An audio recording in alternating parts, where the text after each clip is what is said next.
Welcome back again. So for now, we will continue with the other tools that we use inside the kitchen. Starting off with your Parisienne, or sometimes referred as the ball cutter or the melon ball cutter. Okay, again, three names. You have the ball cutter, the melon ball cutter, or the Parisienne knife. Parisienne knife. Okay, so two sizes of the bowler. Okay, so first one.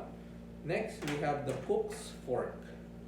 You have the cook's fork. So if you want to test if your meat is tender already, you can use your cook's fork, or sometimes referred as the kitchen fork.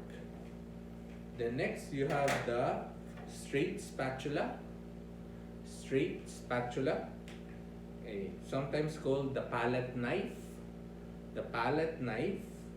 or the metal spatula.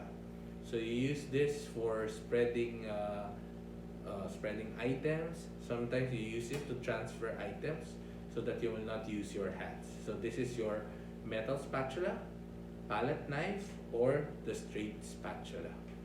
Okay, next you have the offset metal spatula. So you have the offset metal spatula. So this one is more ergonomic because there's a slight bend, okay, because it's offset. So offset metal spatula. Okay, next you have your, okay, this is often called as your rubber spatula. Rubber spatula. Okay, sometimes referred as the scraper. Okay, so this is actually made right now. It is made of silicone. So this is heat proof. Okay, so you may call it your silicone scraper. Okay, so this one is heat proof, or rubber spatula. Okay, next you have your bench scraper. You have your bench scraper, sometimes referred as the dough cutter. So when you do your breads, you can use this tool. Okay, bench scraper. Then we have the pastry wheel. Pastry wheel. So when you need to cut your dough, you can use this one, or even your fondant. Okay, in the Philippines, this is sometimes called as your pizza cutter. So don't be confused. Okay, so in other places, they call this as your pastry wheel. Next, you have your tongs. Okay, this is quite the big tong. Okay, so we have different kinds of tongs. So as long as it looks like this is your tong. Okay. Next, you have your wire whip. Wire whip, or sometimes referred as the whisk. Okay, whisk, balloon whisk. Next, you have your strainer. Okay, so if you need to strain your sauces, you can use this one, or the chinois. We don't have the china cup here. You can use this strainer. If the mesh is quite big, you can use the support of your cheesecloth, okay, to make your sauces smooth and very fine. Okay, so others, they make use of this to sift flour, but there's a separate tool used for sifting flour. Like for example, the name is drum sieve, so I don't have it as well. Okay, but when we go back to the university, we get to see it. Okay, then you have your colander. Colander. Okay, this is your colander, so it can stand by itself. Okay, then what's this? What's the use of the colander? So when you wash your fruits and vegetables, you can put it here. Then others, they use this to drain their pasta. So this one is actually designed with design. There's a pineapple perforation, but typically just this perforation, the small round ones. Okay, that's the typical colander. But this one with the pineapple design. Okay, next we have here the plain grater. This is your plain grater. It's almost the same with the cheese grater, but this one can actually grate finer pieces. This one is made by microplane. Okay, so it's almost the same with the plain grater. It's quite longer actually, but this one is quite sharp. So be extra careful when you use it. Okay, so you have the plain grater. Can you see it? Okay, plain grater. Then you have the zester. Okay, so if you want to get the zest of your citrus fruit, so you use this tool, okay, and then you zest the peel to get the flavors of your citrus fruits, like your oranges, lemon, even your calamansi. Because the flavor of your citrus fruits is with the peel. Okay, so you use this zester. Okay, next you have your household can opener. For professional kitchens, they have a bigger can opener. It's the institutional one. This one you use for household purposes. Okay, next you have the garlic press. Okay, so if you want to cut the garlic into smaller pieces, instead of mincing it using your knife, you use the garlic press to press it. Okay, so this is a very good tool to have inside the kitchen. Then you have your kitchen shear. So this is not a scissor, so it's a shear. So if you want to cut your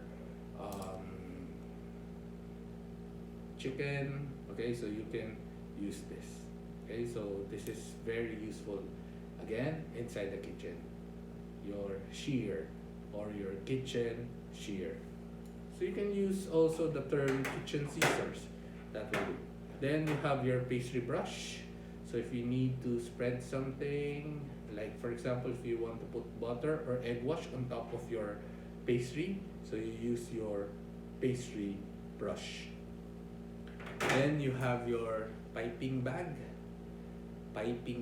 So I have here a tip as well. Okay, so this one is the reusable piping bag.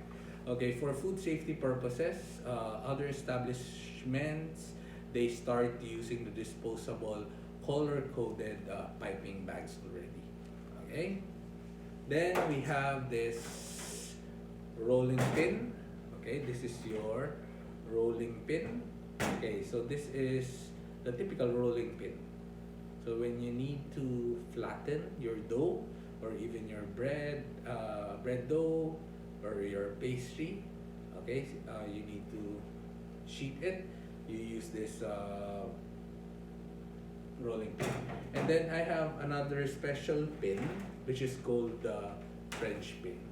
So compared with the rolling pin, this one can actually create edges, but this one, okay, it's actually seamless when you roll it into your dough. So for fondant, when we create bigger cakes, so we make use of this kind of rolling pin. So this is sometimes referred as the French pin. Okay, French rolling pin. The next, okay, you have your silicone mat.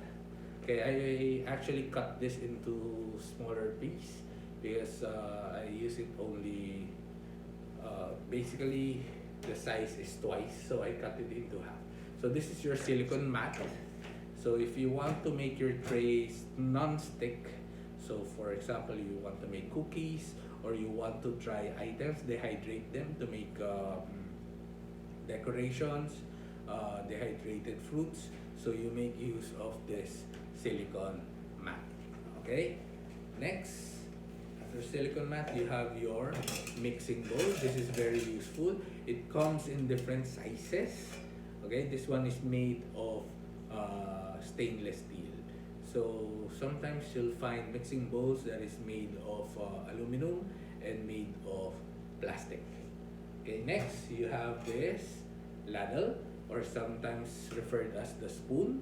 Others they call it as a basting spoon, because if you're roasting something, you can get the juices and baste your item. So sometimes referred as the basting spoon, or simply a kitchen spoon, or ladle. Okay? Next. Okay, this one is also a ladle, but this one is specifically used for Teflon coated pans. So this one is actually made of plastic. Okay? Then you have the turner. Okay, turner. So if you're frying maybe fish or your pork, you can use this one. So this is your turner. So I have also the plastic one. Okay, this one is used for, again, for Teflon coated pans. Okay, this one the same. So you have your turner. Okay, next I have here my wooden spoon. Again, others they prefer using wooden spoon, especially when they're doing sauces. So they don't want the friction of two metals, like for example another metal spoon to go with the sauce. So they make use of this. So like in the patisserie, we make use of this when we are doing custard sauces or creme anglaise. So that metal spoon will not touch the pan, okay, because it will have a different reaction with the sauce that we are creating. So you have your wooden spoon. You can use this as well for your Teflon coated pans. Then I have this slotted spoon. Okay, it's still the same spoon. So there is only perforation. So this is your slotted spoon. Then this one is your